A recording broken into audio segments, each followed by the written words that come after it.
लोगों के बीच में अपनी पहुंच और रुतबा बनाने के लिए कुछ तरीके होते हैं। उन्हीं में से दो तरीके आज मैं इस वीडियो में आपको बताने वाला हूं। नंबर 1, आपको ना कहना आना चाहिए। यदि आप हर किसी को हर समय हर किसी काम के लिए हां कह देते हैं तो लोग आपकी इज्जत नहीं करते। लोग उन्हीं की इज्जत करते हैं जिनकी कुछ सीमाएं होती हैं, इसीलिए ना कहना सीखिए। नंबर 2, अगर आप चाहते हैं कि लोग आपकी बात पे ध्यान दें या अपनी बात पर आप उनका ध्यान खींचना चाहते हैं तो अपनी बात को कुछ इस तरह से शुरू करें।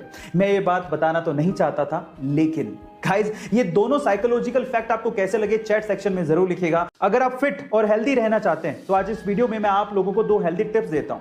टिप नंबर 1, रोज सुबह खाली पेट सौंफ का पानी पीने से आपका वजन बहुत ही तेजी से घटने लगता है और इसका असर आपको अगले 10 और 15 दिन में दिखाई भी देने लगता है। इसी वजह से सौंफ के पानी को बहुत ही अच्छा फैट बर्नर कहा जाता है। टिप नंबर 2, कच्चा लहसुन भले ही स्वाद में अच्छा ना लगता हो, लेकिन कच्चे लहसुन का सेवन करने से आपके फेफड़ों में कभी भी संक्रमण, सूजन या घाव नहीं होता। कच्चा लहसुन आपके फेफड़ों को सूजन या घाव से बचाता है। गाइस ये दोनों हेल्दी टिप्स आपको कैसे लगे चैट सेक्शन में जरूर लिखिएगा। और मोबाइल एक्सेसरीज की जब भी बात आती है तो ज्यादातर हम लोग एप्पल, सैमसंग, शियोमी इन्हीं सब कंपनीज की बात करते हैं जो कि इंडियन कंपनीज नहीं है। लेकिन इलेक्ट्रॉनिक्स की दुनिया में एक इंडियन ब्रांड बहुत तेजी से आगे बढ़ रहा है और इन विदेशी कंपनियों को टक्कर भी दे रहा है। मैं आपकी जानकारी के लिए आपको बता दूं कि पूरी ही दुनिया में एप्पल, हुआई, शियोमी और सैमसंग के बाद ये इंडियन ब्रांड 5वां सबसे ज्यादा यूज किया जाने वाला ब्रांड बन चुका है। इस ब्रांड का नाम है बोट। जी हां गाइस, बोट एक इंडियन ब्रांड है जिसे समीर मेहता और अमन गुप्ता ने 2015 में मार्केट में उतारा था। गाइस आपको ये अमेजिंग इंफॉर्मेशन कैसी लगी और क्या आपको भी अभी as an Indian proud feel हो रहा है? चैट सेक्शन में जरूर लिखिएगा। धोनी का 7 नंबर की जर्सी पहनना या फिर युवराज सिंह का 12 नंबर की जर्सी पहनना या फिर सहवाग का बिना नंबर की जर्सी पहनना या फिर सचिन तेंदुलकर का बैटिंग से पहले लेफ्ट पैड को पहले पहनना या फिर आप लोगों का कोई लकी कॉइन अपने वॉलेट में रखना, ये सब अंधविश्वास बिल्कुल नहीं है। इनफैक्ट साइकोलॉजिकल साइंस इसे अंधविश्वास नहीं लकी चार्म मानती है और इसे बिल्कुल सही ठहराती है।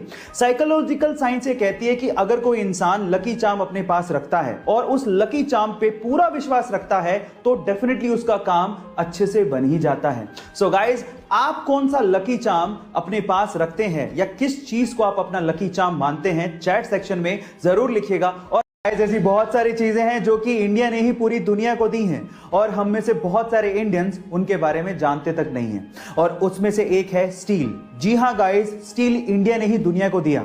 इनफैक्ट 326 बीसी से इंडिया में स्टील का उत्पादन और इस्तेमाल होते आया है। क्या है स्टील? एक्चुअली आयरन की स्ट्रेंथ को बढ़ाने के लिए हॉट लिक्विड आयरन के अंदर चारकोल को मिलाया जाता है और इस पे कोरोजन ना हो उसके लिए 11% क्रोमियम मिलाया जाता है जिससे स्टेनलेस स्टील बनाया जाता है और स्टेनलेस स्टील से आज हम लोग बड़े बड़े इंफ्रास्ट्रक्चर खड़े भी कर रहे हैं। अगर आप मेरी तरह फुटबॉल के दीवाने हैं तो फुटबॉल का एक बहुत ही ओल्ड और बहुत ही प्रेस्टिजियस अवार्ड है जिसका नाम है FIFA Ballon d'Or award. Ballon d'Or actually एक फ्रेंच वर्ड है जिसका मतलब है गोल्डन बॉल, यानी कि ये अवार्ड है गोल्डन बॉल अवार्ड। और मजे की बात यह है कि 2007 के बाद से इस अवार्ड को लगभग 2 ही खिलाड़ी जीतते आए हैं और वो 2 महान खिलाड़ी हैं, Cristiano Ronaldo and Lionel Messi. मजे की बात यह है कि लियोनेल मेसी ने इस अवार्ड को 2007 के बाद से 6 बार जीता है और क्रिस्टियानो रोनाल्डो ने इसे 5 बार जीता है और 2020 में पहली बार ऐसा हुआ है कोरोना के चलते जब यह अवार्ड किसी को नहीं दिया गया। गाइस ऐसे ही इंटरेस्टिंग फैक्ट्स के लिए YouTube पे हमारे चैनल को सब्सक्राइब कर लीजिए और अगर आप इंस्टाग्राम पे देख रहे हैं तो मुझे फॉलो करना मत भूलिएगा। मिलते हैं अगली वीडियो में।